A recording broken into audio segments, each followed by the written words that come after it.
Yau kuma za mu duba fassara ta kalma da kalma.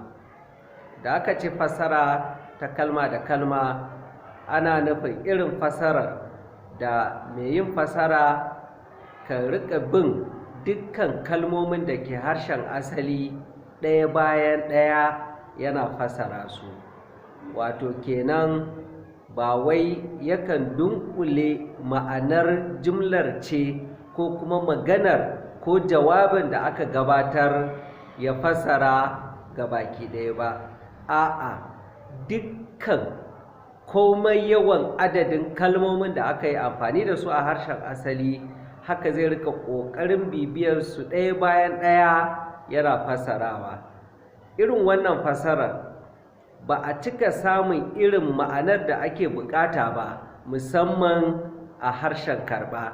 Zai iya yiwuwa a harshen asali an samu gamsasshiyar ma'ana, amma a yayin fassarawa zuwa harshen karɓa ma'anar kan gurɓace.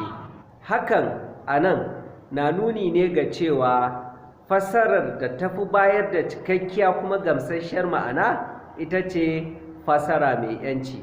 Don haka a yayin kawo misalai na fassara ta kalma da kalma, za mu rika ƙoƙarin kawo irin fassarar da ta dace a inda aka samu rashin dacen samun ma'ana a fassara ta kalma da kalma. Misali a nan, idan muka yi amfani da kalmar government secondary school, idan muka ce za mu bi kalma da kalma, sai dai mu ce gwamnati sakandare makaranta.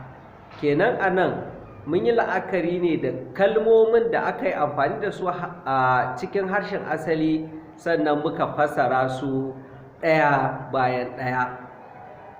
Western education, za a ga cewa a fassara kalma da kalma western, amma idan aka dubi ga fassara mai ‘yanci sai a ce ilimin boko.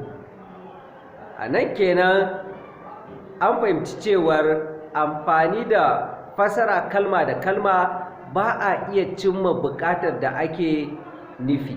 My star, zai ce a fassara ta kalma da kalma nawa tauraro, amma abin da ya kamata a fassara mai ‘yanci, kamata yi a ce gwanina ko gwanata.